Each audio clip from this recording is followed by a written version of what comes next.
All right, welcome back to another edition of Tajh's Take. Former Clemson All-American Tajh Boyd here, our college football analyst. Tajh, this segment we're going to talk a little bit about something a lot of the fans have been talking about in the last few months with all the stuff going on with Kelly and stuff.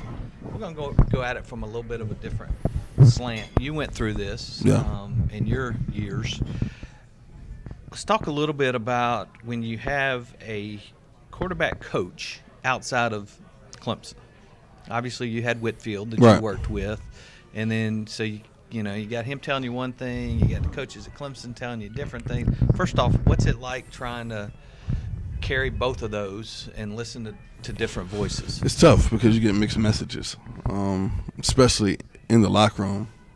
You're sitting down because at the end of the day, I mean, even when I was going out to California and training with Whitfield and things of that nature, Coach Swinney didn't mind it obviously, but he did want to know what I was being taught and if it was going to be a conflict with what I was learning here.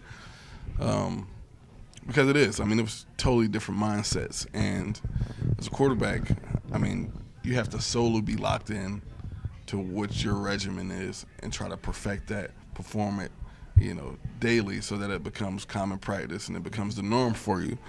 Over the years, though, I mean, that personal quarterback coaching has, been taken to new heights because it has led to new opportunities. I mean, we got some quarterback coaches that's personal or private or who have become quote unquote gurus, and now they're landing jobs at ESPN talking it, or they're getting this gig or they're getting that, and what you don't know as a player at the time is what the agenda is.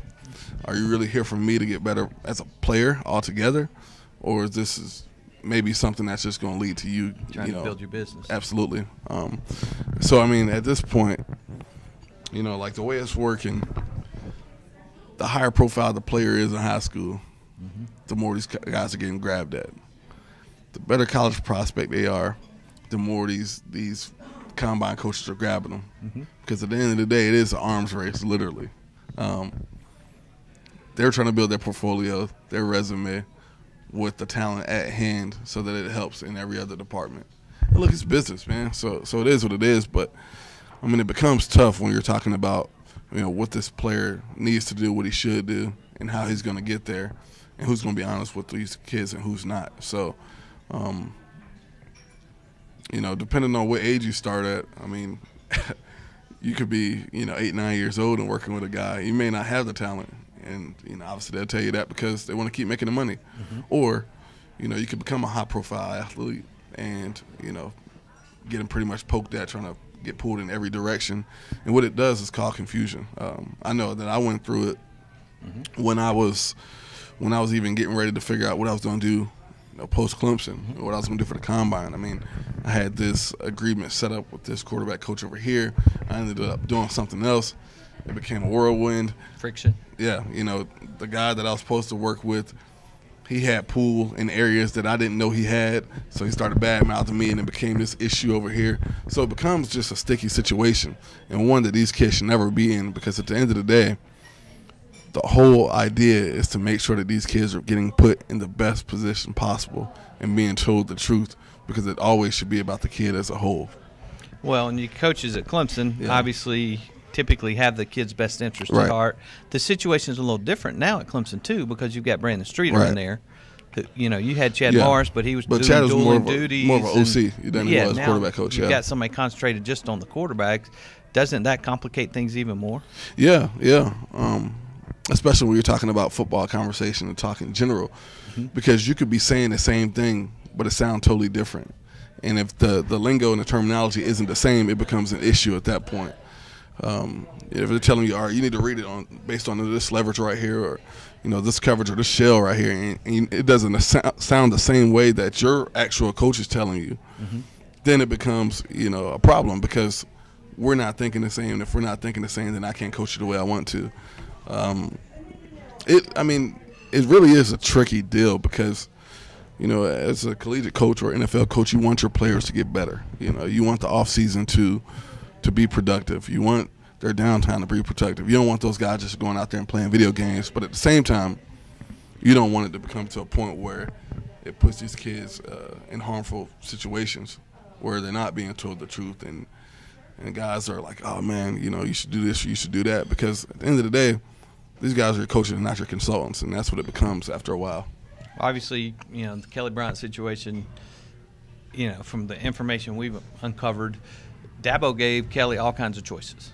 You can stay here, you can redshirt and still try to play quarterback. You can stay here in redshirt and try to play another position and get, yourself maybe in a better position to move on to the NFL. And then he's got the other side, Ramon's out there pulling him, oh no, you can still play quarterback. Let's get you another home at quarterback. You have to wonder, is he doing that for Kelly's best interest, or is he doing that because Kelly's one of his big name guys that he's worked with, wanting to make sure that he continues to build his image so he can continue to do that work? You got to wonder how the Clemson coaching staff is liking that arrangement that they had there between the quarterback coach and Kelly. Well, it's tough, man, because like Kelly's situation is so different because, he's obviously very athletic and he has a skill set that can go obviously far beyond just playing quarterback. But that position as a whole, it's always been, it's the position. Kelly's played that his whole life. The one thing that I know you can't get back is time, I guess. And for Kelly as a player, as a quarterback, he wants to figure out if that's what he can do. And I don't think there's no fault in that. Obviously will it happen at the next level? That's to be seen. But, from the trajectory of what it looks like on this landscape, he may be better suited at another position, But, it does become, it can become cloudy when you're talking about conversations and what that looks like, because, it's it's literally two different worlds. You got the kid right here in the middle, and you got the world over here, and then you got this side of it. And the coaches only know what they know, and then you got the person on this side of the aisle who knows what they know, and there's never going to be any common ground there between that. It never will be. I've never met, a personal coach of a player who was in line and in sync with what that player was doing, because after a while it becomes, well, I know best for you altogether on each side of it. And that player, he just gets the blunt of it because he's still a kid, man. He's still indecisive about the decision that he's going to make. And the one thing, like for Kelly particularly, you just hope that he made a decision for him, period. Because the moment that it doesn't become his decision completely, that's when regret comes in.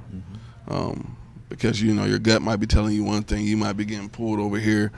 And, that's a battle that you don't want to have with yourself. Because those are the worst ones right there. So, you just, hope that he made it for him. Because if he made it for him, then, he's accountable for it. He owns up to it, and it is what it is. But, it's a tricky situation, and it's tough. And I don't think it'll ever work out the way that, people want it to, because it doesn't work for both parties. They're not going to hire him on staff. You're not going to hire this person, quarterback coach, on staff. Because they got it's different messages, and you can't have disengagement in that locker room, on that team, or as a whole. So it's a tough world, man. It really is. It's got to be a factor going forward that Clemson's got to consider when they're recruiting quarterbacks. Yeah, absolutely, because it becomes part of the fabric. Ourselves in that situation again, or do we go with somebody like Trevor Lawrence who doesn't have that? Well, and Trevor has a guy, but when you're talking about it now, that's going to be something that is going to be more and more common, is for these guys to be directly tied to somebody. You just hope that they have the same agenda as you as a coach. We're talking about quarterbacking. Football as a whole is more polarizing than it's ever been because of social media, because of the direct influence there. So these kids are starting off at 6, 7 years old, being coached or taught by a guy who may want to take the ride with him, I didn't have that. My dad bought VHS tapes. We sat there and watched Jeff Trickey quarterback. I don't even know who Jeff Trickey is. We watched every little inside out nuance, figuring out how to point the ball back, point it on the shelf, throw it, all of that, man. I mean, he went and made me a net to throw the football in. So that's what I had, you know, literally a book and VHS tapes. And now, you know, you got everything else that looks good but doesn't necessarily prove to be productive for that particular player. And hell, when I was out in California, I mean, I was dropping back in the ocean. You don't play football in the ocean. You know, it looks good for videos. Right. You play on grass, you play on solid ground. So, you know, this is just the beginning of Do you think it's what it's going to be. Yeah, absolutely. Because, I mean, it becomes business with all parties involved.